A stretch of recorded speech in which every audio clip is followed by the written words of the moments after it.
very happy if you'd go in and type your name, the country you come from. You need to choose the option all panelists and attendees. Select that option so that everybody else can see who's around. And yes, looks very nice. Good morning from Mexico City. Rupesh from India. Welcome everyone from Cornwall. So I'm Anders, I'm sitting in Paris, or just outside of Paris. Oh, and from Qatar, Singapore. Lovely. All right. So still people coming in. As I said in the beginning, everybody, when you join, can you please go into chat, say who you are, where you're dialing in from, and select all panelists and attendees so that everybody else can see. There's Edwin from Bangkok, Christina from Barcelona. Yeah, still people coming in. It's like people coming into a conference room. Very exciting. Okay.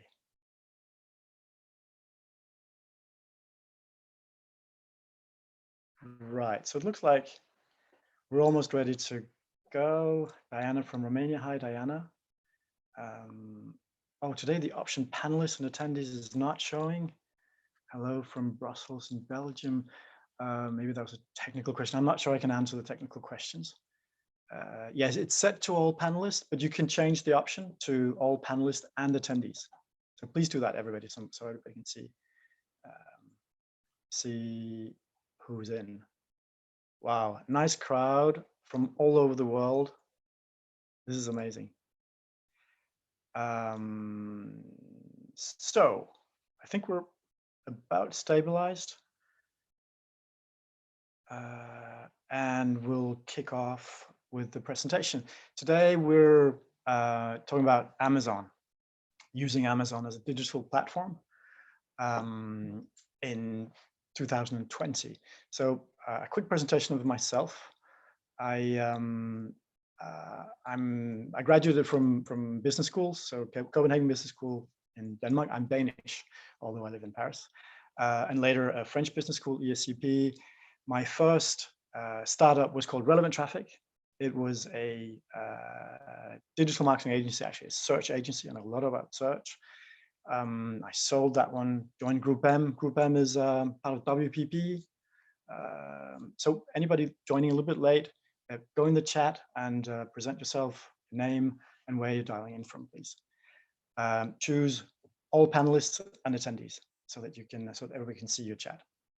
So business school, startup, big group, big media group, WPP, then actually left after 3 years and bought back the French operation of that agency, built it up again as Biddable Media, BDBL Media, impossible to pronounce for the French, Biddable. So I called it BDBL instead. We launched another agency, a content marketing agency, 2013. We were acquired by Altima, which was a e-commerce web agency in France, and they were acquired by Accenture Interactive.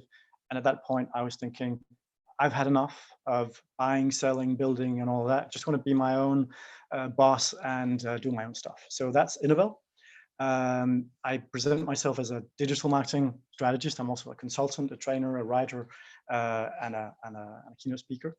I'm a member of the board of the Paid Search Association, which is a global association of paid search experts.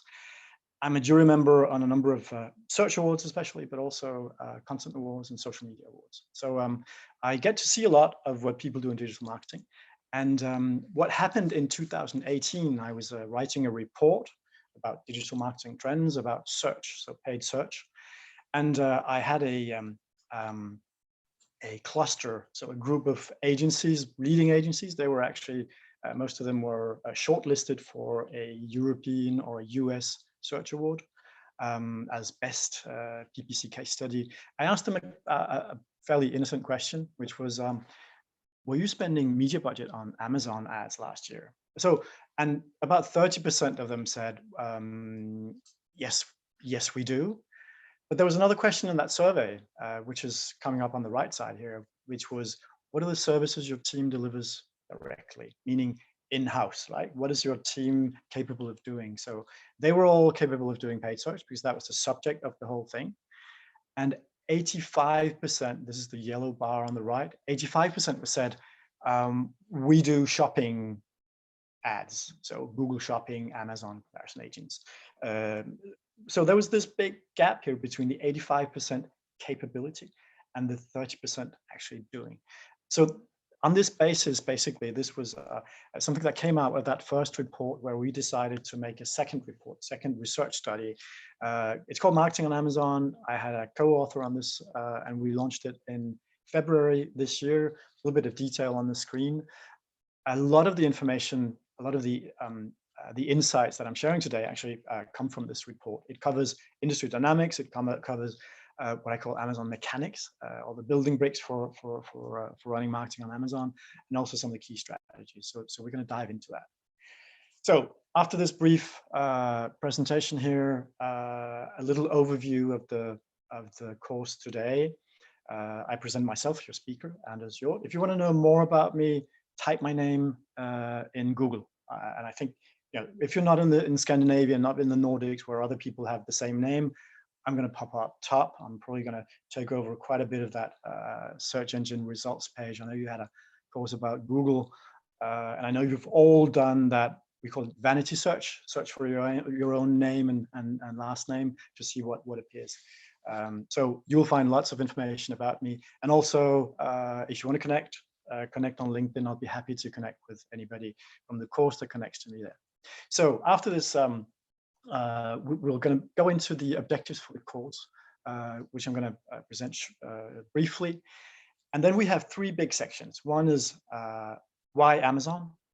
Why is Amazon interesting? What's happening? What are the characteristics? Second section, Amazon as compared to Google, as compared to Facebook from a strategic point of view, also from a size point of view and growth and focus. And after that, the third section about key strategies for Amazon. After that, I'll show a little bit of demo material from Amazon and from the Learning Console. At that time, it would be nice if you could start thinking about whatever questions you want to ask.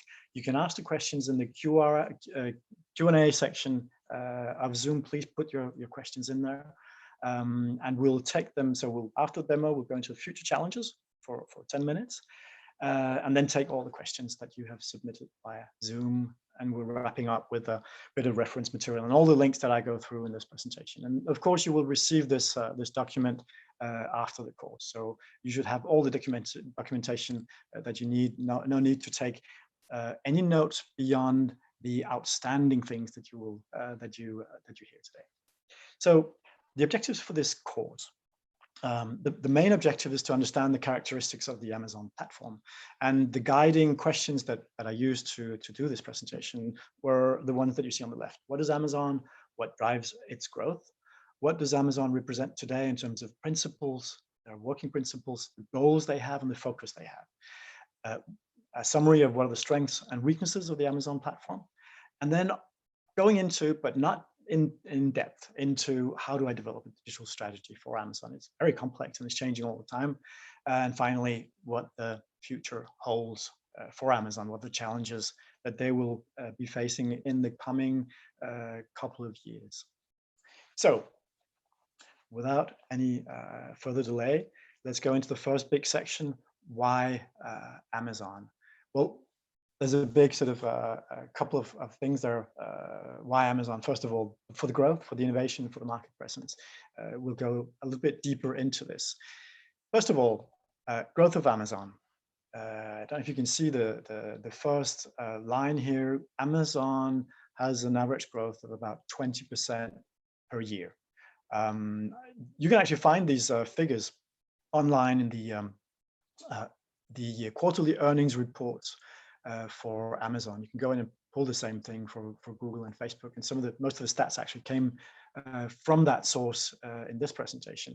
So Amazon grows at a rate of 20%, and they have 4 different business areas that grow at a rate of 40%. And this is the Q4, so last quarter of 2019 compared to the last quarter of 2018. Those are the latest figures we have.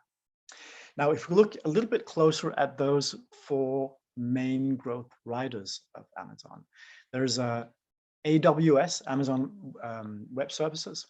There is Prime, the loyalty program. There's Amazon Ads, and then there are the stores. So you see different growth rates. The stores have made a huge growth and then suddenly leveled off. It's the physical economic model of a shop. So you actually see sort of the difference between the physical shop, which is this line in the middle, the violet line, compared to the growth of e-commerce. There's some more detail on this and all these where these figures come from in the article that I have cited on the right side. So non-e-commerce is actually 30% of Amazon revenue. Amazon Web Services represent 12% today. This is the cloud computing service offering from Amazon. If you look at all the big players on the internet today, Amazon, Google, Facebook, the ones that we're talking about today as well, they're all focusing on the cloud. So cloud computing is the biggest growth area in computing today, maybe together with quantum computing, but that's not an area we're going to cover today. So Amazon Web Services, 12%. The Prime loyalty program is 7% of Amazon's earnings. Let's just take that figure and think about it. 7% of the revenue of Amazon comes from the loyalty program. Anybody who knows about loyalty programs will know that a loyalty program is something where you're trying to not spend too much money to keep people loyal. Well, that's not the case in Amazon. We're going to talk a little bit more about that. Amazon Ads represent only 5%. Well, only, or maybe it's a lot. It's composed of sponsored ads and a DSP solution. We'll talk a little bit more about that. 5% today, and then the physical stores represent 6%.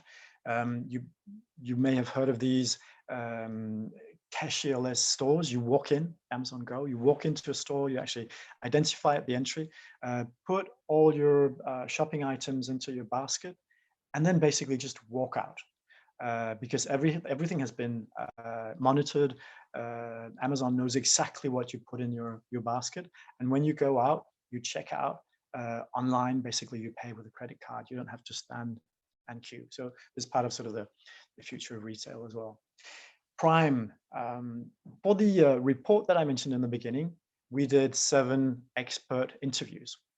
One of them was with Nick Weinheimer from Kensho. Kensho is a technology provider in the Amazon marketing space. And he came with this fantastic quote here. Prime is probably one of the most genius moves in business history in terms of customer loyalty programs. If you look back at it, customer loyalty came from airlines, the air miles, right? You would earn miles and then you would get reductions, or you'd be able to turn them into cash. And then you've got everybody around the world doing all these plastic cards, loyalty cards. I don't know how many I've had of them. I'm not going to carry them all around. And then one day comes, actually not sure that it was Amazon that came first with this, but Amazon comes in with the Prime loyalty program that you pay for, and you get something fantastic out of it. You get next day delivery or same day delivery, and that is the target of Amazon. What they're providing is real value in the convenience of shopping. They're adding some more things in there. They're adding the Prime Video and the Prime Music as well. And these are probably things that they're trying to use in order to keep you logged on all the time. We'll talk a little bit about that in the future as well. Amazon advertising, there are 2 parts of Amazon advertising. On the left hand, you have something called Amazon sponsored ads. If you've learned about Google Ads, it was formerly known as Google AdWords. This part of Amazon's ads will be very, very similar. It is keyword based to a large extent. It is a CPC based auction model, so cost per click. The ads appear in search results for a large part of them.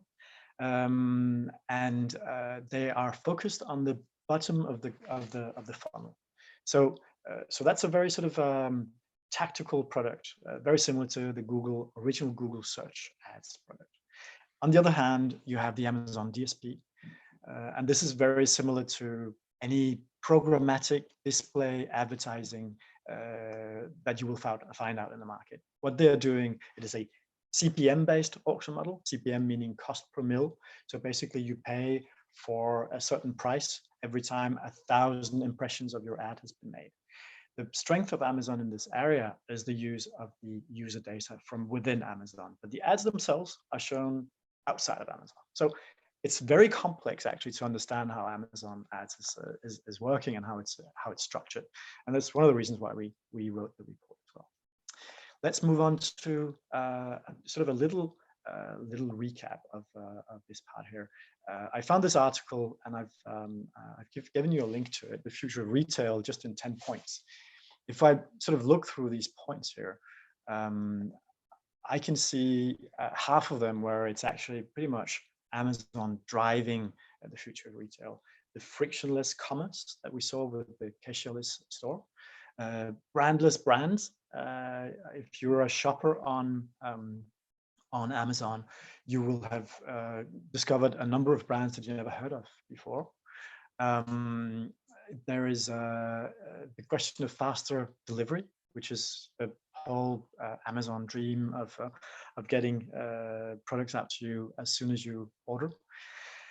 Retail as a service. This is very much in relation with Prime.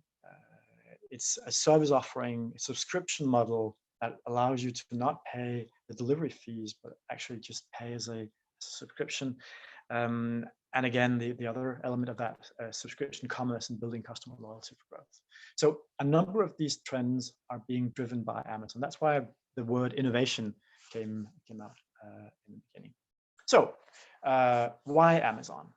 First of all, as a sales channel, Amazon represents 12% of global e-commerce. If we look at e-commerce compared to all retail commerce, that is only 14%.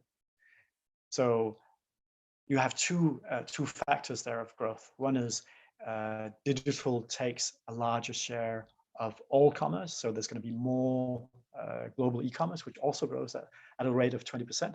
And within e-commerce, they have the largest market share of any individual player in the market. So a sales channel, very, very powerful sales channel if you're in the market. Source of innovation, we just talked about this, an innovator both in retail, the future of retail, and in loyalty, and in many other areas as well that I'm not covering in this presentation. Why Amazon? Well, also for the user journey. So depending on your type of product, your user journey, so your end user journey will be different. As soon as you go into product search, Amazon is becoming the beginning of that journey. We'll look at this again when we compare with Google in a little while. Data and insights. They're one of the reasons, they're one of the very, very powerful reasons for using the Amazon DSP, which I talked about just earlier, the Amazon ad product for doing advertising out on the internet. They're using their user data, your buying history, what you bought in the past, and what they can understand from your buying behavior and your intent. They're using that data to qualify you in an audience, and that audience can be targeted with display. And perhaps they're future-proof. We're not sure about it, but right now, Amazon is standing pretty well the challenge of the coronavirus challenge that a lot of other companies are suffering heavy losses from. So these are the main reasons that you would choose Amazon as your main digital platform. There are some things that you need to consider. Considerations around price pressure, around counterfeit products. There's a lot of copycats out there. Trademark infringement, or at least a lot of competition around your brand or your product names. Some collateral effects, and I'm going to try to show them as well. and cannibalization. These are all concepts that you may have heard of in sort of in economics, in microeconomics. Anyway, and they are very present in the way Amazon is set up. We'll look at some of them again. So as a recap, strengths and weaknesses for Amazon. The strengths as a marketing partner is the user experience and the convenience of the buy that users have on Amazon. They're plugged into the future of retail. Sometimes they're defining the future of retail. They have this massive amount of data for intent. They're focused on the consideration and conversion phases. We will return to this very short time from now. And finally, there's the Prime program, the Prime and loyalty to Amazon, which is another good reason for being there. And of course, the strong growth. The weaknesses as a marketing partner. If you're a non-endemic advertiser, so what does that mean? It means an advertiser who does not sell within Amazon, cannot sell in one of the categories on Amazon. Well, if you're only able to use the data outside of Amazon, it is weaker as a marketing partner for you. Amazon also has a weakness in terms of the silo view they have the user experience. They're very, very powerful on the data they have from within the platform, but they know very, very little from outside of the platform. And they're not very good at integrating. This is the case for the other players as well. They don't want to share data. So Amazon doesn't share data with Google. Google doesn't share data with Facebook. They're silos. And Amazon, as it is at the end of the funnel, so just before the buy or at the buy, they don't always seem to feel they have the need to go look for data on the next point, awareness and influence. How do you get people to learn about a new product or a new offering? Amazon is also technically complex, and some of the rules of the game are quite opaque. So there's a bit of opacity, and then there's this last point of respect or non-respect of brands. Right. This was the first section about why to go on Amazon. We're now going to go into the details or the comparison of the platform, Amazon versus Google versus Facebook.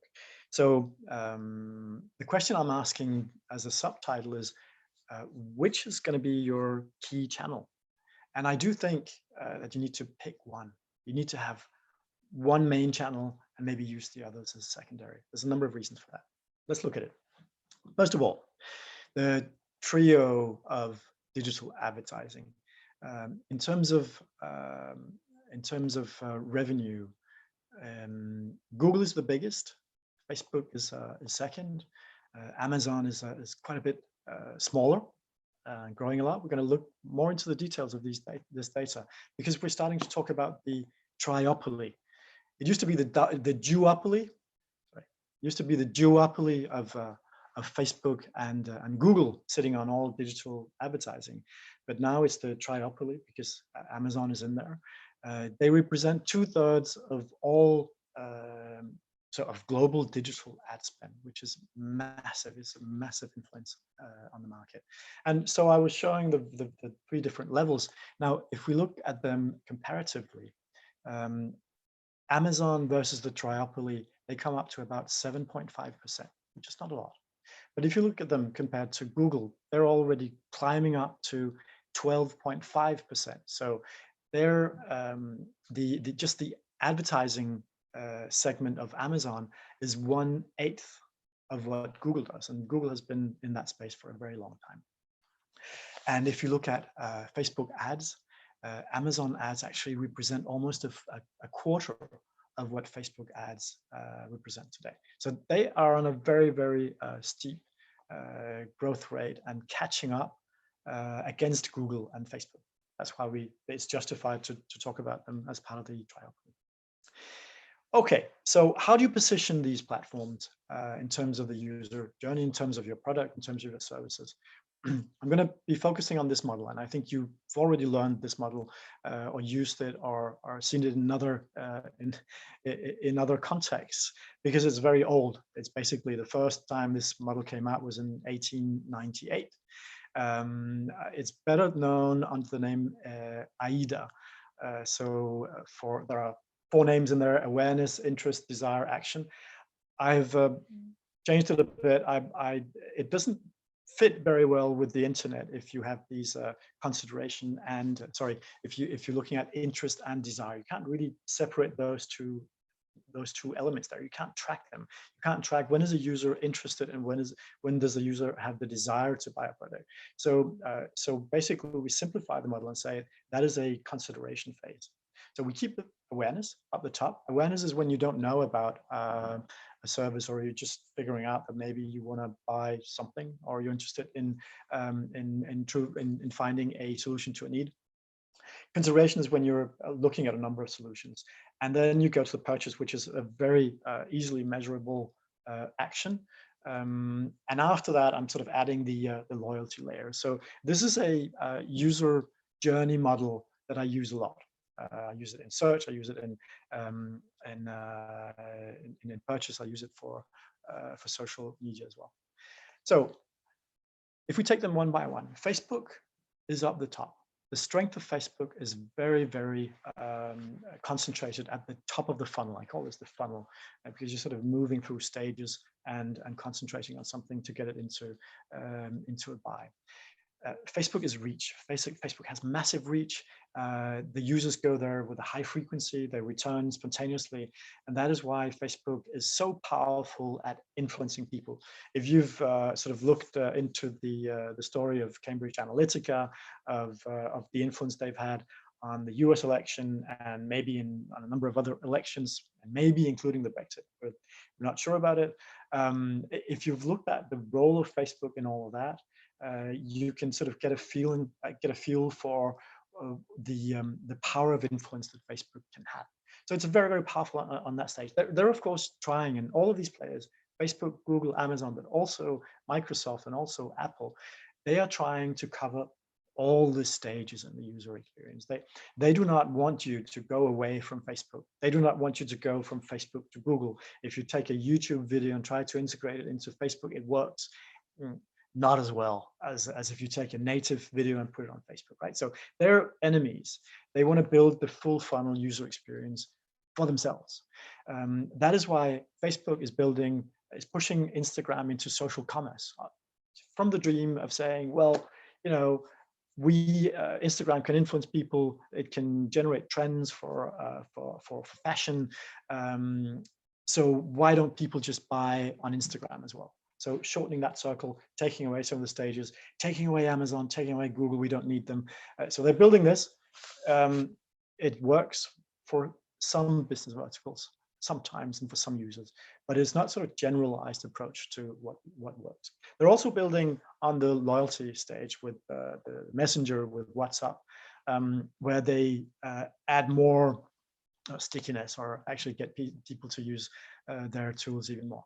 So that's Facebook. Facebook is awareness. If you can just remember Facebook is awareness, that's a very, very good point. And Google is consideration, right? Google's in the middle there. Google has invented something. Maybe you've seen this, or you can find a lot of documentation on the internet for this. The 0 moment of truth. So, years ago, when you were talking about retail, when you analyze the user experience of a product, you would say, okay, now I have the product in my hand. What is the first impression I have with this product? What is my first moment of truth?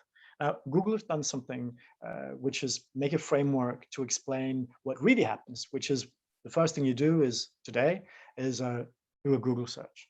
And this whole framework of 0 moment of truth is very much in the consideration stage. Google is not good at building awareness for something. They're trying. So they have YouTube to influence. In terms of awareness, they have an ad solution called the Google Display Network, where you basically go up and address people at the awareness stage. They have added on the phones. I don't know if you've seen this. If you open up your Google app on the phone, you will see content that is proposed to you. This is Google Discovery. They're trying to enter that influence stage of saying, I can influence you in terms of your interest and understand them. But their strength is still consideration. It is search, which is the powerhouse of Google. They also have at the lower level of the funnel, so at the purchase phase, they have Google Shopping. Google Shopping has been expanding a lot. It's been eating into the other Google Ads budget for many years. And they also have Gmail and many more services, by the way, for loyalty. This gives them the advantage of having people always logged on to Google. No need for cookies. We'll talk about this later. Right, so this is Google. And now let's move to Amazon. Amazon is conversion, right? Amazon is so powerful in that last stage of the user journey, which is this is the time where you buy the product. So they are the biggest global e-commerce player. They have a good understanding of what happens offline. They're trying to move up the funnel. They're trying to figure out, okay, how can I generate more traffic from outside, people that are already interested? How can I get people to search on Google, go into Amazon? How can I influence people at the awareness stage? They haven't figured that out yet. They have some good solutions for it. We're going to look at that. They're very powerful also at the loyalty level. Prime, as we've talked about already. I should have mentioned the Prime Video and the Internet Music database, which are things that they have at the higher level of the funnel at the awareness stage. But basically, if you can remember this, Amazon is conversion, then you've got a pretty good feel for where they're positioned today. So, what is key to your business?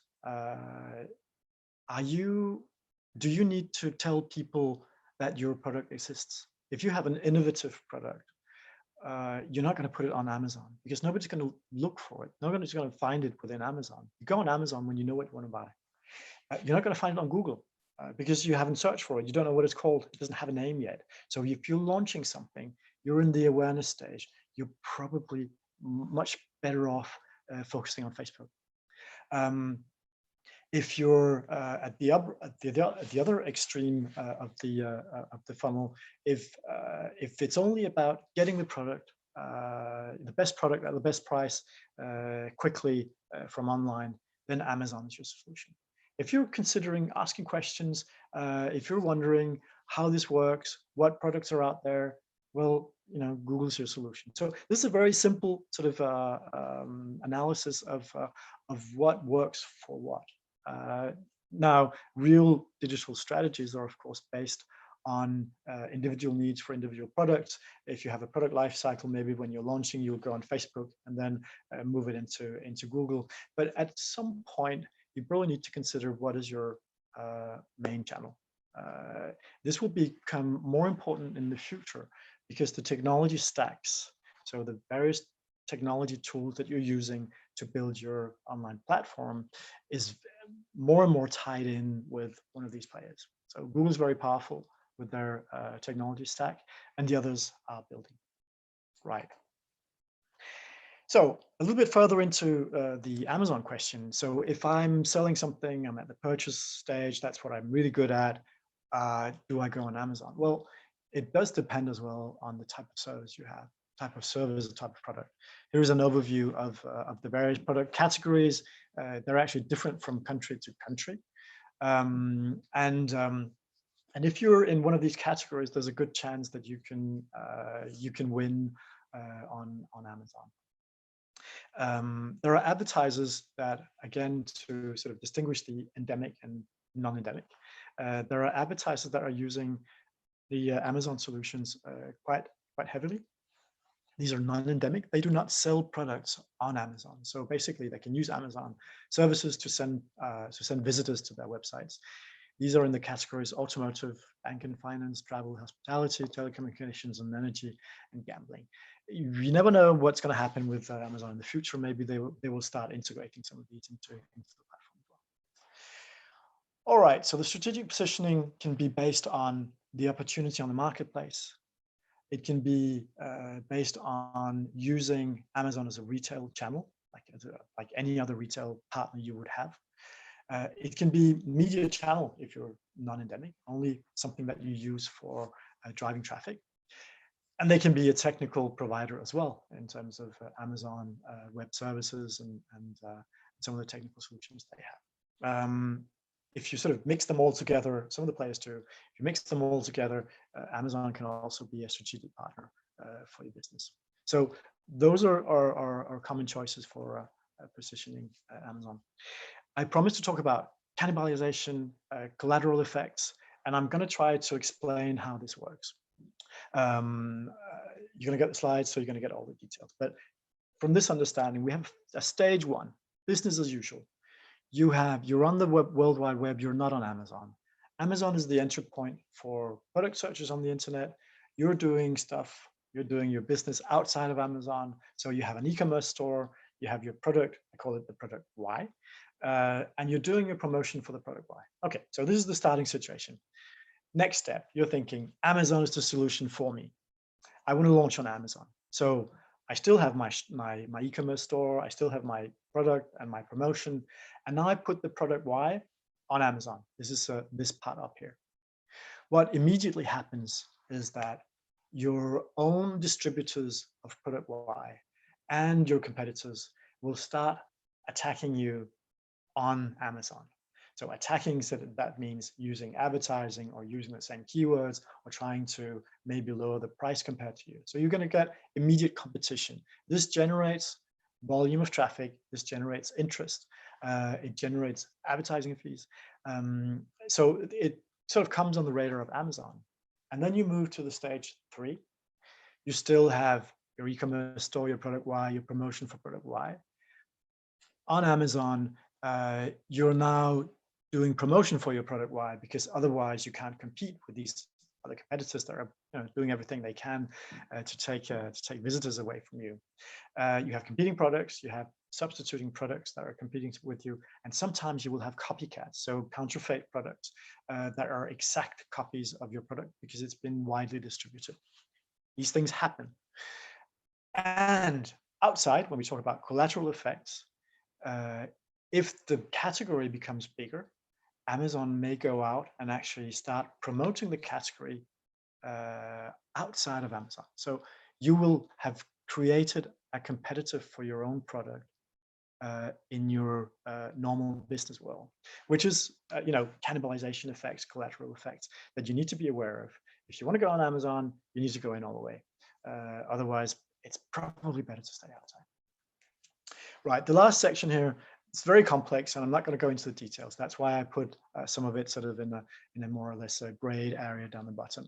But understanding Amazon from a marketing perspective is something you can do with another ancient model, the 4 Ps of marketing, because you have your product and all the details of your product in the first dimension, the product dimension, product title, description, bullet points, all the images, the product information, and the choice of product that you do. You have the price, which is, in the original framework for the 4 Ps of marketing, price was something that you defined once and then you sort of worked around it. But now price has become something that's almost a variable, and you need to take that variable out there and actually play with it in order to be competitive in the marketplace. In terms of the place, so place is a sort of historically in the model was something physical. On Amazon, there are various notions of place. You can build something called a brand store. It's sort of your anchoring within the Amazon space. The rest of it is what the keywords that you're actually targeting are. So you define keyword territories. You make sure that they're in your product listings, and that's your influence area. So there's another place dimension, which is the order fulfillment and delivery. This is extremely important to work on Amazon, the whole supply chain, whether you can deliver quickly, efficiently, on time. You get scores for that. So this is extremely important on Amazon. And finally, the promotion that you do. So sponsored product ads, sponsored brand ads, display ads. You saw them earlier as Amazon ads, sponsored ads. And then you have the programmatic ads, the Amazon DSP, external advertising, and also peak events. So maybe you've heard about Prime Day, and also Black Friday is a big thing. I'm working on a framework right now, which is a sort of consulting framework where we go in and say there are 5 steps in launching on Amazon. First is understand why you want to go there, if you want to go there. Second, you go in and assess the opportunity, how many users, what kind of revenue would I be able to generate? Look at your e-commerce operation. Am I ready to go on Amazon? Build a launch strategy and an action plan. So I'm not going to go into the rest of the details, but this is this is actually work in progress, but something that we're building to help brands go on Amazon today and tomorrow. Right, this was the second section here, second core section. We're about to go into the third core section about key strategies. I'm going to grab a little bit of water for my voice. Who's winning on Amazon and how? First, I want to show you a couple of quotes. So again, I talked about the report we made. We interviewed a number of experts. This is one of them. And Niels is a great Amazon expert. He works for Factor A in Germany. And when we asked him who's winning on Amazon, he said the end user. Why is it the end user? Well, the end user because Amazon gave them transparency in price, lower prices, they do better service, and there's like this kind of almost unlimited guarantee. If the product is not good, it breaks down, you tell Amazon, they're very likely to replace it without a lot of fuss. So the end user is winning. It's sort of quite interesting. Second person here, Nick Weinheimer. There's a quote from him earlier on. He's from Kenshu. He came with this very interesting view of saying, well, in the past, we had these brand holding companies like Unilever or Procter & Gamble. They have a portfolio of brands which is huge. They have products that are fantastic, and there are brand leaders in many, many places. Well, these brand holding companies, they're now going onto Amazon because they're seeing that they need to defend themselves. They don't need to defend the market shares because they have a new type of competition. Sometimes it's manufacturers delivering from a very low cost production area. Well, very often it's from China. So he gave this name China Direct Brands. China Direct Brands are selling directly to the US market. They have huge margins, so they can do very intensive advertising efforts. So there's this big sort of game of, okay, it's the old versus the new. There's sort of a new algorithmic driven thing out there. So the next quote is from someone from P&G, so Procter & Gamble. This is Benjamin Spiegel, who is sort of saying, yes, this is actually what's happening.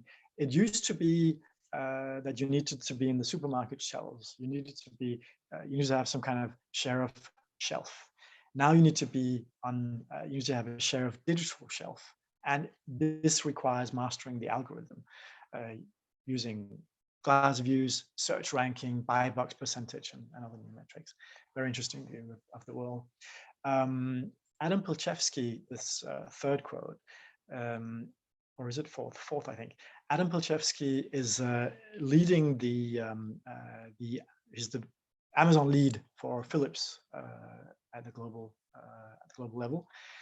His quote is that in order to win on Amazon, you have to embrace their culture of customer obsession. So the word customer obsession is actually something that is you will see pretty often in relation with Amazon. They're totally obsessed with the user experience and the user journey. If a partner, if a seller on Amazon is not satisfying the customer, they will penalize that seller. So that's quite important. And then he says, start with the customer and work backwards. So understand the user needs and then work backwards to your product, to your distribution, to your packaging, and all the rest. Some more things. These are the principles and some of the cultural insights of Amazon. It is always day one. So like the future is always ahead of us. We can redefine everything. It's always day one. Inside Amazon, they don't use PowerPoint. Well, PowerPoint is a Microsoft application, isn't it? And they're a technology provider as well. So no PowerPoint. What they do is 6-page documents. When they have a meeting in Amazon, everybody comes into the meeting and gets a document that they need to read, and then they will talk and make a decision, and they have a short meeting. When you want to define a product in Amazon, you do a PR FAQ. So basically, before you even define the product, you will make the press release saying, this is what we're doing, this is why we're doing it, and make it attractive. And then you'll go into the questions and answers below the press release. These are fantastic concepts. Limited size teams, two pizza size teams. And then there's innovation, work hard, play hard, and make history. So I really like this quote. There's a lot of things compressed into very little space. And finally, Evan Fassinger. Evan works for a Amazon-oriented digital marketing agency in the US. And his point was, well, Amazon's winning because it's Amazon who's defining the rules of the game. We're going to look a little bit more into the rules of the game. All of these quotes were used in an article. You can find it on Search Engine Land. I gave you the reference right here. So extract from the report. We wanted to understand who the players are in the market. So this is actually an adaptation of a model. I don't know if you know this model from Michael Porter, the 5 forces. I've added one, the sixth force of technology. I think the world has changed, and I think it has its place in this kind of overview. Basically, if we look in the center, the industry rivalry, there are 4 types of players. There are the digital marketing agencies, Amazon specific agencies, and then you have the vendors and the sellers. Vendors are people, are brands that are selling directly to Amazon, and then Amazon takes care of the sale to users. Where sellers are using the marketplace, so they're entering their products into the marketplace and they're selling themselves to the end user. There's a sort of a distinction there. And around this, you have the brands and the manufacturers on the left side. You have Amazon, which is sort of the output, the marketplace. Amazon has many roles, and here it's a retailer, it's a marketplace owner, it's a media owner, and they also do some of the account management. So actually, for the vendors, they actually manage some of the marketing campaigns. Then you have new competitors coming in. There's always something happening, always new marketing agencies or e-commerce players. There's a lot of people that used to work for Amazon that are working in this business. There are substituting products. So you've got all sorts of affiliates of drop shipping, the China Direct, and you've got things like Amazon Basics, which is sort of their own manufacturer brands. And then you have technology for this Amazon marketing industry. Technology is extremely important to understand what's happening, all these different variables, collect the data, and understand how you can best use it to optimize your presence on Amazon. So these are all the players. I think it's a good view of the whole thing. A little bit complex, but I think it sort of shows all the different roles that can be in there. If you want to go on Amazon, you need to define how to play. So I mentioned the 2 different roles, the vendor and the seller.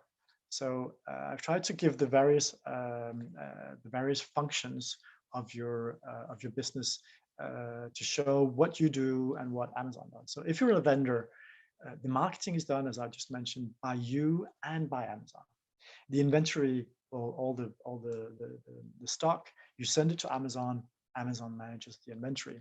The checkout is, of course, on Amazon, and the fulfillment, so that is delivery and getting it to the client, is with Amazon as well. You take care of the customer service. You take care of some of the marketing. You take care of the strategy, and then you negotiate a contract with Amazon. If you're a seller, you do the marketing, you take care of the inventory, Amazon does the checkout, and you're in charge of the fulfillment. And there's an option where you can actually sign into Amazon services. They charge you money for this. It's called the FBA, Fulfillment by Amazon. And that's where basically they will take care of, use all the power they have in logistics to do that for you, to improve your service. I mentioned the non-endemic sellers, where you and Amazon, so sometimes marketing campaigns can be managed by Amazon above a certain amount of spend. So you and Amazon will be the players for the marketing, and basically the rest of it, there is no checkout for this type of product most often, but the rest of it is basically something that you do. Comparing it to the last line of Google Shopping, Google Shopping is very different in the sense that, well, it is only the checkout where Google could have a role. The rest of the time, Google is only supplying information for this whole process. So there's a choice of how to play. And when we look into the strategies for people who are on Amazon, in the report, we defined 4 different strategies, gave them different names as well. And once we defined them, I want to show them on axes, sort of to say, these are more like this and these are more like this. And I ended up realizing that there was advertising in every one of those. So there's basically, the conclusion of that is that basically you can't really do much if you're not doing advertising on Amazon. It's not just put your product out on the marketplace and it will sell. That's not enough. So these are the various the four strategies: the full process, the grind, holistic takeover, and compete and complete. The other dimension is whether it's only exclusively sales focused, or whether it's both data and sales focus. Sales data are part of the whole data view there. So we'll look into these four strategies quickly. But before we do that, I need to run you through what you're trying to reach. So we talked about the customer experience obsession. Basically, what you're seeing on the screen right now is a picture that we made of how the algorithm works. Amazon is a digital platform.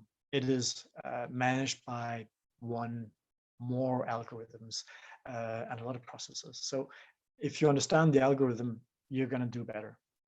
We tried to look at all the different factors that play into whether your product will be shown and whether your product will be sold or not, and try to organize them around in this setting here. Some are direct, and those are the ones within the circles, and some are indirect, and they're outside. So if you go and look at, go on the internet and look for the Amazon algorithm, ranking on Amazon, etc., you'll find all these concepts. And people will tell you a different story depending on their own experience. We've put all the other ones outside because they cannot be direct impacts, but they have an effect on the other three. So we're not going to go into all the details, but there are three main categories: customer experience obsession. This is a real value in Amazon. And if you don't have any inventory, if you're low in inventory, you're being penalized. You're not going to be viewed as much as if you have plenty of inventory, because the user experience of going and not finding the product is out of the question for Amazon. There's also the reviews and the ratings, and these. The higher the rating, the more reviews you have, the more likely a product is to be bought. And it plays into the ranking directly.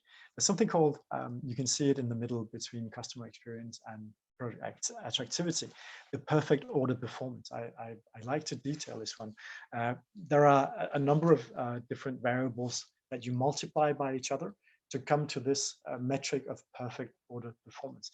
One of them is the cancellation rate. One of them is the returns rate, how many products were returned. And one of them is respecting the delivery delay. So multiplying these together, and because Amazon is capable of measuring all of them, multiplying these together and coming to a metric, if this metric is too low, you will be penalized. So basically, you need to think about the customer experience as much as possible. You need to make your product attractive. So there is sort of the basic matching between a product page and a keyword that is being searched for.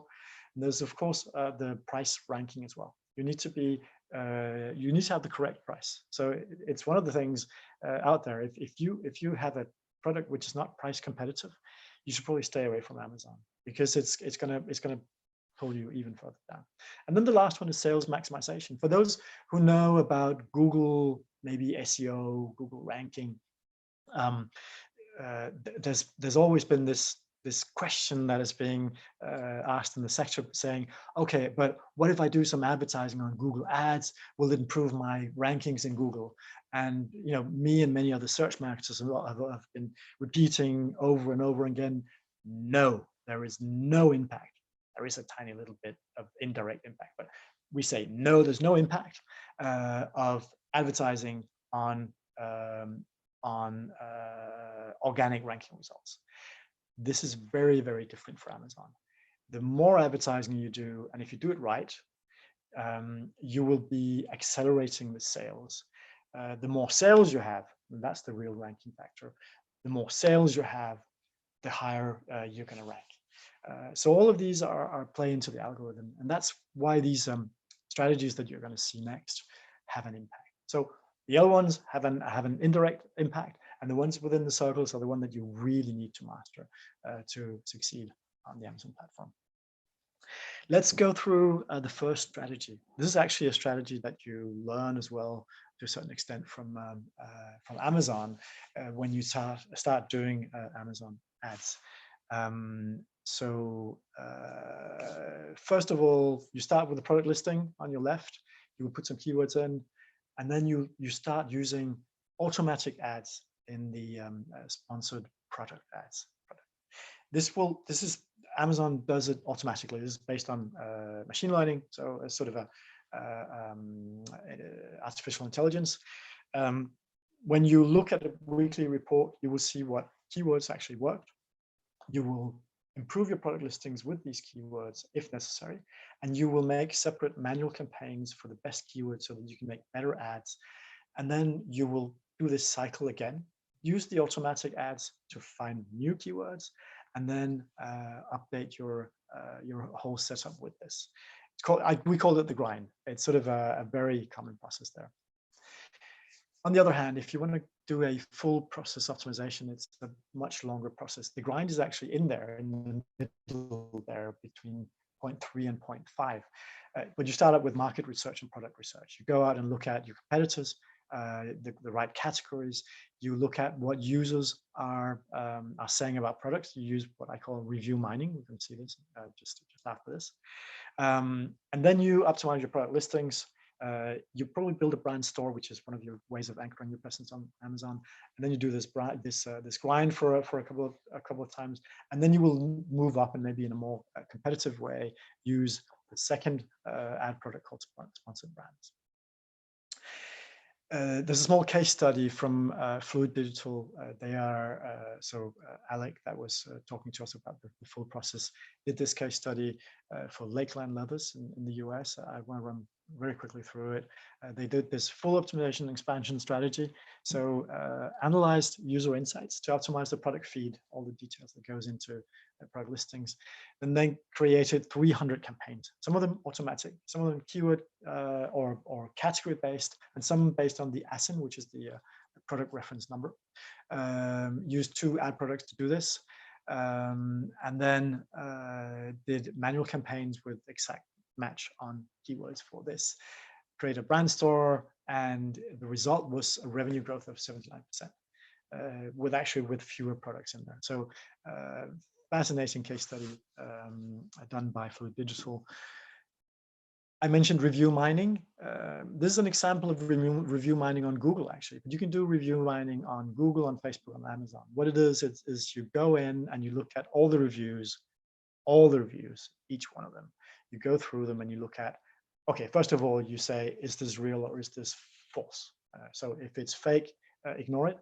If it's real, try to understand, try to put yourself in, in the skin of the user, and try to understand the way they use the words, what the criteria for your product is, and what you can use to actually improve your positioning. Do this for your own products. Do this for your competitors' products. If you haven't launched on Amazon, you can go and look at competitors and what are the strengths and what are the weaknesses of those. It's very, very powerful.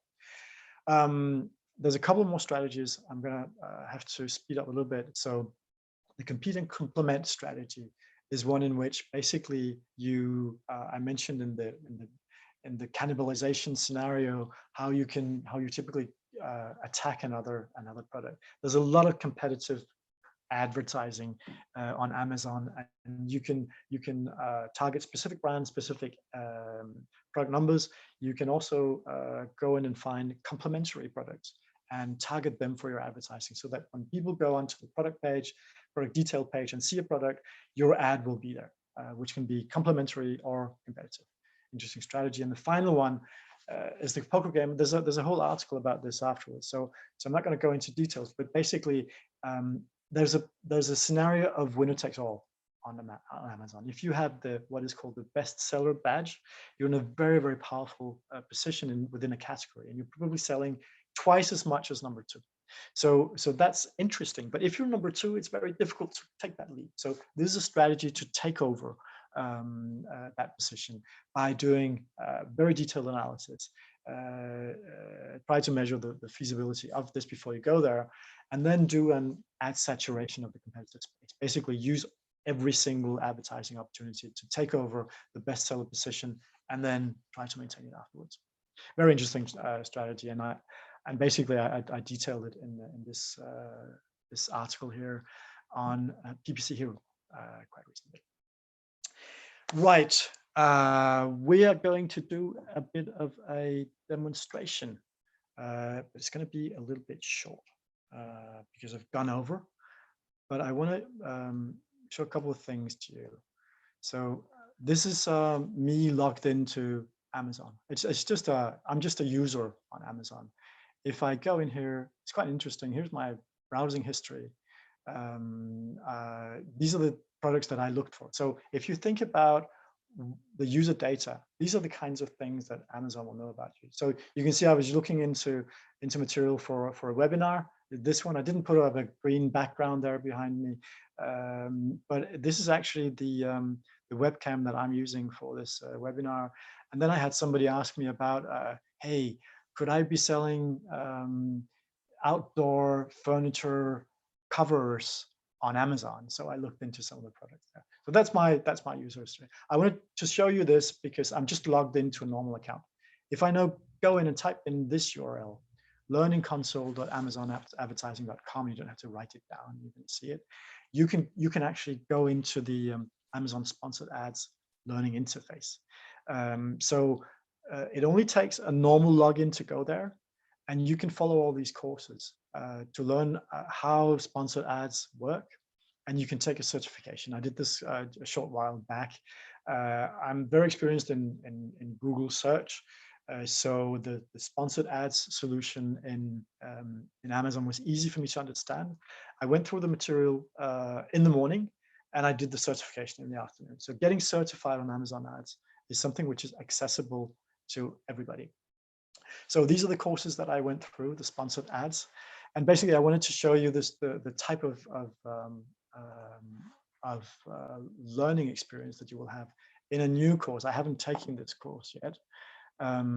So basically, these are modules that take 15 to 20 minutes, an overview, get the most from your store, promote and optimize your store. These are the brand stores that I talked about a little bit earlier.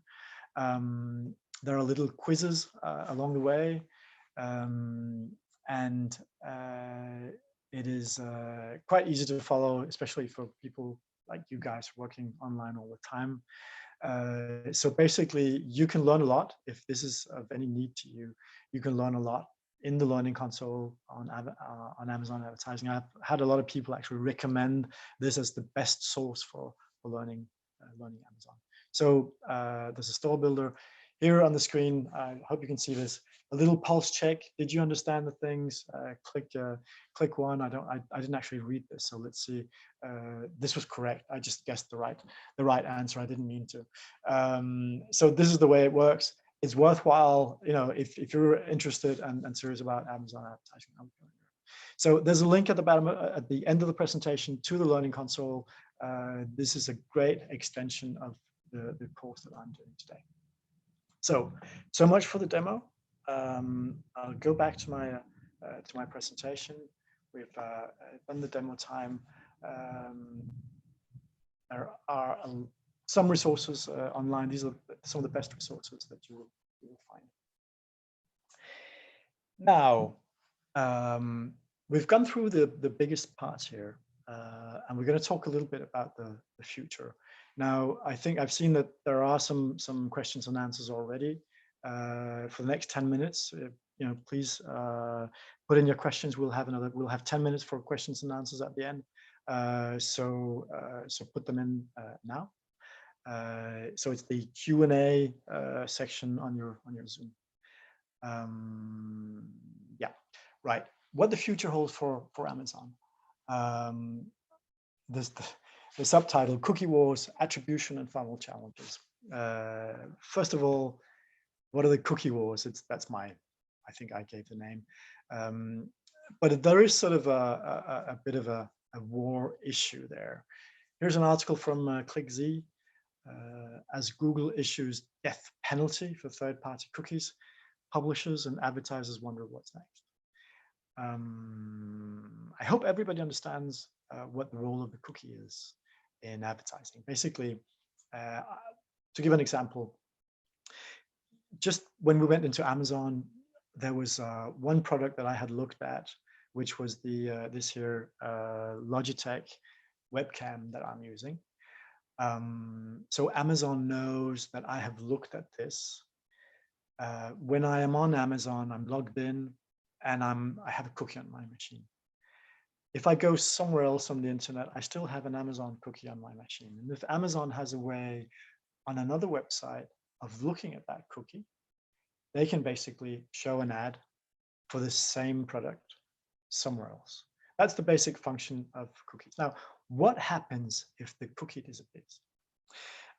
So first of all, Google have announced this, not so much because they want to make the world better and respect people's privacy more. That is sort of the packaging. But it's really about the cookie wars, because who started?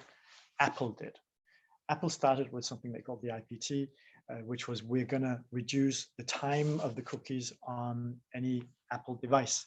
So locking out information to the other platforms from Apple. Now Google are doing the same. They're saying third-party cookies are going to be out. And the reason for it is that the others have more to lose than we have, basically. Google have people logged on, I talked about this earlier, permanently. So I'm logged on to my Gmail right now. I'm logged into Google. If I go somewhere on the internet, I have a Chrome browser, Google knows. Amazon has more to lose. But there is sort of a new technology coming around. It's if you want to look into the types of technologies that are used, look for fingerprinting.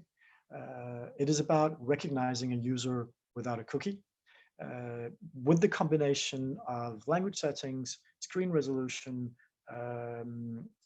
IP address or IP cluster, language settings, and more. You have enough elements like for a fingerprint to recognize a user. And this technology is actually used more than you'd expect. So when they have a user ID, they call them, they can very often actually find the same user without having the use of cookies. So it's more a game of who's losing the most from not having cookies, and a lot of people are not losing a lot of information. So, but Amazon still have a challenge because they're less logged in than other players. So what are they doing? What will they do? How will this affect Amazon? So they have a lot of first-party data. First-party data means that they own the data of the user. So within the Amazon platform, it has no impact at all. On the external advertising solution, Amazon DSP, it can have an impact. Some of the things that Amazon are probably working on, some of the things that they are working on are more direct media deals where they don't go through a lot of different hubs to get to an inventory, meaning they can actually access as a first-party cookie a lot of information. This is the case for the Internet Movie Database, for example. And then there's the more logged-in services. So I think Prime is driving this. If you look at music and video, these are typically things where you could be logged on for a long time. And you could maybe end up in a scenario where we always logged on to Amazon as well as Google, as well as Facebook. They're also improving the advertising technology stack. They acquired a company called Sysmeq 1.5 years ago, I think. It can become a key element to improve that. So that was one. Second challenge here, attribution. I don't know how much you've learned about attribution or how much you're aware about attribution. Attribution is about sometimes I call it, what made the kill. What actually made a difference when somebody bought a product. We're always able to measure when a purchase was made on the internet. We're not always capable of measuring what the reason for that purchase was made. In the first sort of 10 years of online marketing, the only thing that you knew probably was the click just before you came to that place. So we call this the last click attribution. What was the referrer for the visitor that came in and bought a product. It's the last click attribution. But what if something else actually made me purchase this product? And the last click was only navigational. It was only a click. I went into Google and looked for the product and clicked in Google and bought the product. It wasn't Google that made me buy the product. It was something else. Now we're moving up the funnel. The attribution models are becoming more complex.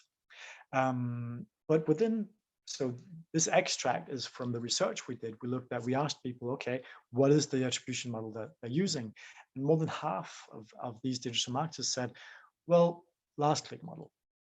When I did the same kind of question to Google marketers, paid search marketers, it was in the area of 25, if I remember correctly. Only 25 were using the last click model, because it doesn't make sense if you move up the funnel. If you're doing advertising on Facebook, do not use the last click model. There's going to be so few clicks through to a buy that you can actually measure. So use something else to actually measure the value of advertising. So this is challenging for Amazon. So what is going on? What are they doing? So one of the big trends that we're seeing is that marketers are getting more advanced. They're doing more integrated campaigns. Integrated campaigns are ones where you're doing awareness actions, consideration actions, and conversion actions in the same campaign setup. So you're necessarily using various channels and you're integrating the data. So integration is increasing. Amazon is still a pretty closed circuit. So they're not doing a lot at this stage. Well, they are. They're building the attribution model for their Amazon DSP, but it's one of the challenges where I see them, having quite a bit of a path to travel before they actually get there. Right. Last challenge here.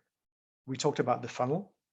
I said to you, both Google, Amazon, Microsoft, Apple, all of them are trying to control the full funnel. Amazon is conversion. How do they move up the funnel? This is an extract from the report. Again, we asked the marketers, what are the stages of the user journey that you typically report on? And they were looking at, 81%. Up here, I was surprised that these people actually didn't. And probably some of these respondents were working on the Amazon DSP, so only on awareness. They were probably non-endemic advertisers, right? So there's this channel of climbing the funnel, how you do it. So the Amazon Marketplace is for selling. It doesn't open up much for discovery and influence. Amazon was the inventor of affiliate marketing, but it's not sort of a major thing that they're using today. They still need Google, they still need Facebook, they still need to get, I think, a better integration with the other channels, but they have some opportunities to climb. So Amazon content, they're building a lot of content, films series that they publish on Amazon Prime. So they're producer of films and series. So Prime Video and Music could incorporate advertising placements in the future, which means that they would finally have found this place at the top of the funnel. Also, the Internet Movie Database and more media properties owned in partnership could be solutions for this. Final challenge here is Amazon Future Proof. I took this from the stock value of the Amazon stock a few days ago. It has never been so high. We're in the middle of the coronavirus crisis worldwide, and people are buying more from Amazon when they can. So it looks like they're pulling through this challenge here in quite a positive way. So there we are. It's time for questions. I think I need to open up. Well, we have 11 questions here. And Anders, do you want me to field you the questions, or you just want to take them yourself?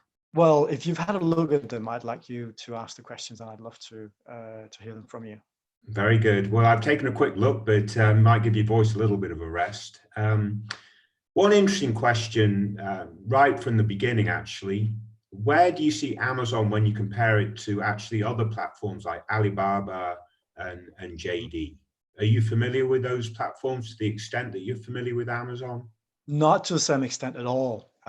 So this is Amazon is very sort of very Western company, and even I didn't do that sort of comment when we were looking at the triopoly of advertising. There's one of the Chinese platforms that's actually very high up in that ranking as well, and you know, a lot of the information that so my report is only focused on, you know, US or North America and Europe. So I'm missing some of that perspective. I know that they're very, very powerful. Alibaba is very, very powerful. Tencent is very, very powerful. They have same level of technology expertise, and Alibaba, you know, probably in China has, you know, the same kind of strength. But they're not sort of a force to be looking at to a very high extent outside of China. So it's more a question of a Chinese market where very often I think you will have to have a separate strategy. Very good. I work in higher education in the business school space. Well, I do too, but this is from one of the audience. Can I sell exec ed as a non-endemic advertiser on Amazon using DSP? Could you provide a couple of examples? So education, I'm not sure you could. You would be non-endemic. Would they accept you on the platform? I'm not sure. I mean, the Amazon DSP, there's a bit of a price tag to actually go in there. You need to spend a lot. It's not as, you know, there's not a lot of self-service possibilities. Amazon DSP is quite an exclusive place. But I think the main question would be, would there be user data that made sense to target users outside of Amazon on the basis of their purchasing history for this type of educational purpose? That would not be it wouldn't be my first choice, Amazon DSP for educational purposes. Absolutely. Yeah, no, that makes sense, especially when you refer back to using the data itself. And there were examples, sorry, there were examples, so to give a couple of examples, insurance is a great example of, you know, you bought something online, maybe at a high price point. I can understand that you have buying power for banking targeting, or I can understand that you need some kind of insurance of a specific type based on the products that you bought. Those are sort of the more common ones. There's a very simple example, which would be telecoms providers that are using Amazon DSP, and you know, they would be looking at what are the technology products that you're looking at in Amazon. Amazon sells devices, but not the service level. So there's the service level that goes with the product, for example, as a good example. Yeah, very good example. Could collaborations with Facebook and Google work as a strategy to address the top of the funnel for Amazon on awareness? And I guess as a second point to that, if I do a Google search, do I sometimes see as a shopping result links directly from Amazon? So what you see, yes, you do. But the first thing that you will see is actually Amazon advertising. So Amazon is one of the biggest advertisers for Google ads. They drive all that traffic into the platform. And that's the example I gave, where basically if a market becomes important, Amazon will increase their spend to drive more users into that platform to generate that marketplace. Right? They still do this.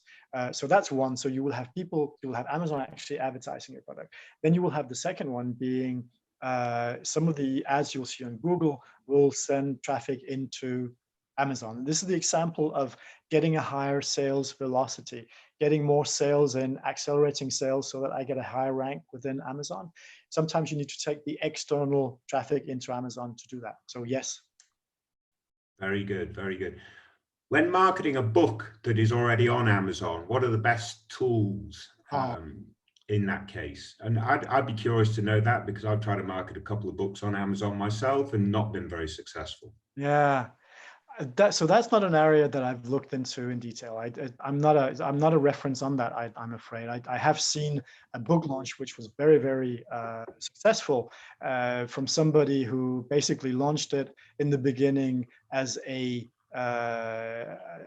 book that you could buy for almost nothing. promoted it all around his networks of people, of friends, of people he could reach outside of Amazon, and said, "Hey, go in and get the book while it's free." And then after about a week, he was a top seller. That is a valid strategy, but that's launch. Yeah. Otherwise, no. Otherwise, it's not my area of expertise. I suppose getting your friends to write positive reviews would also be helpful. Well, it's the same. It's the same algorithmic factors, right? It's the sales velocity. It's the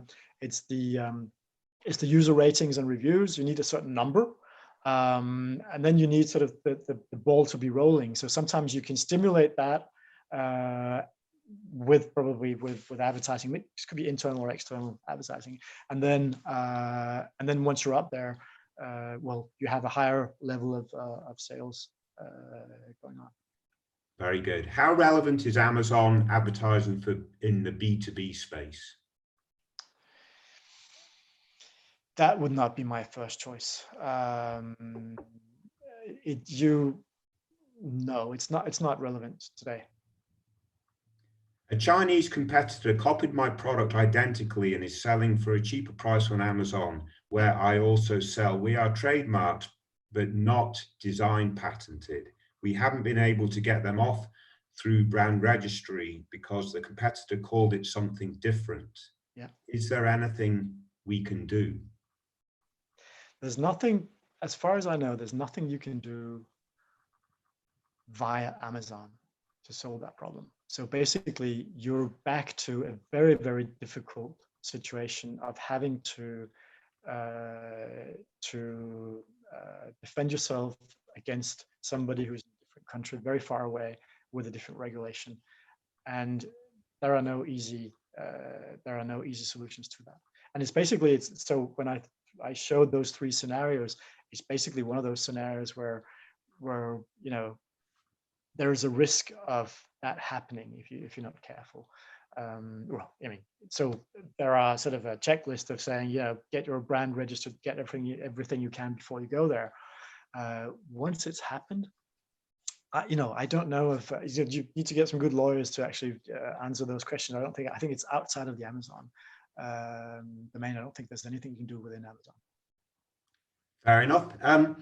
This is interesting, your take on this one, Anders, particularly. Amazon sponsored ads is a bit different from Google ads, as Amazon ads can't decide the customer profile that I want to target. Is that correct?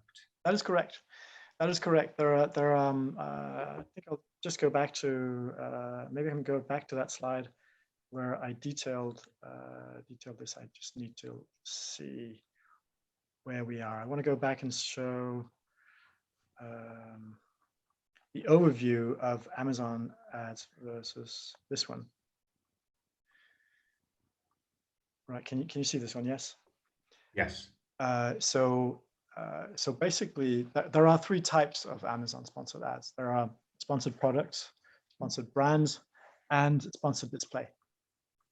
The targeting criteria for the sponsored products, which is the one that looks like Google Ads, is keywords, categories, and ASINs and brands, but it's not audiences.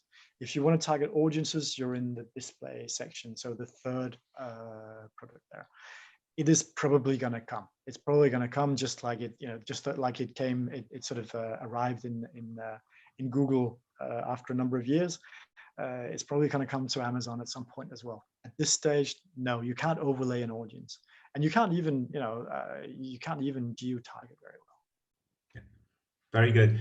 Do you think Amazon is more for fast-moving consumer goods or low-priced products? We know Amazon is a huge e-commerce platform, but given that the price on Amazon is relatively low, does it target that type of product overall?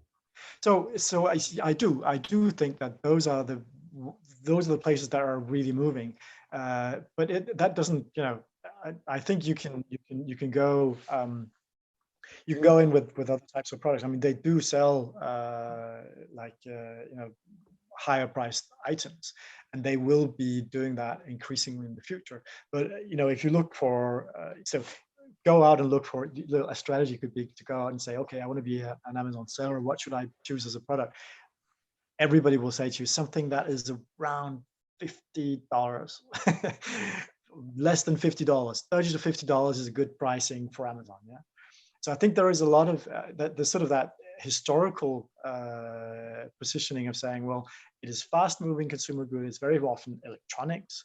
It is very often things where price has been a factor, but it's also moving into more places. And I think the one big thing that's happening is that convenience is winning over brand to a certain extent, right? So the convenience of buying on Amazon. So I asked this question to some of these people. So often in a presentation, I'll ask people, okay, are you buying on Amazon? Everybody will say yes. Then I ask, are you Amazon Prime? And then a lot of people will raise their hands, up to 75% of the people I ask sometimes. And then I'll ask these people, okay, so does it happen to you that you go in, you're out buying something, and then just before you actually buy the product, you'll go on Amazon just to check? And they all say yes, every single time. So there's a change of user behavior, which is, I just want to check. There's a change of saying, I have the convenience of Prime. I have the convenience of getting this at home with excellent service really quickly. If there's a problem, I'll send it back. It'll be charged to my credit card. And in that case, it is no longer the brand that actually primes on the purchase. So I think there's the user behavior which is changing, and this has the potential to expand sort of the scope of all the products that are sold on Amazon. Very good. A question directly from me, actually, Anders. IKEA recently announced, or Alibaba recently announced a partnership, IKEA on Alibaba's platform. Yes. They're not, as far as I'm aware, currently selling through the marketplace on Amazon or selling directly. Do you see that occurring in the future? So, or maybe I'm wrong, and you can correct me. No. So what it made a lot of noise out in the market. Nike and IKEA pulled out of Amazon, and the reasons they stated were things like the respect for brands. It was counterfeits, and that Amazon was not doing a good enough job of the question before of actually helping people resolve the trademark conflicts. But there were probably other things at play as well, because basically for Nike, they're building up data. They're building up their own data. So they have a very, very strong and powerful reach out into their audience. So they can have that sort of ambition to build their own audience data. A lot of players can't do that. This also, it's a great example when you're saying they're working with Alibaba. Well, it's a good example of saying, okay, a lot of these big brands are probably going to have to go in and pick a partner, a strategic partner. It could be Amazon, it could be Google, it could be Facebook, it could be Alibaba. So it's not. I don't think it's going to be a trend. I don't think everybody's going to pull out of Amazon. You've had people who say, I'm not going to spend anything on Google anymore. And you've had people pull out of Facebook. Sometimes it's P&G will say, I'm fed up with Facebook. We're going to stop Facebook advertising. Okay. And then they come back. Same has happened with Google. The same is happening with Amazon. This same is probably going to happen with Alibaba. So look through that and think about, okay, what are the reasons why? I absolutely think that Alibaba can be up there in the same kind of partnership as these other players. Very good. Anders, our time is up. I wanted to thank you very much for a very, very comprehensive overview of Amazon. I also want to thank our audience for the great questions, for their attention, and so on and so forth. But Anders, I will say personally, I learned a lot. So I do truly appreciate your time. And thank you very much. If you want to say a few final words, but I think, absolutely fantastic. Just a very short couple of things. So you have the reference list, all the links that I talked about are on the almost last pages. As I said earlier on, the report up the top is a commercial report. So basically, it's for sale. Now, if you want to I do have some discount codes, so 100% discount codes. I can give this away. I can give a number of reports away. So, but contact me on LinkedIn. I'll send you a code so you can download the report for yourselves.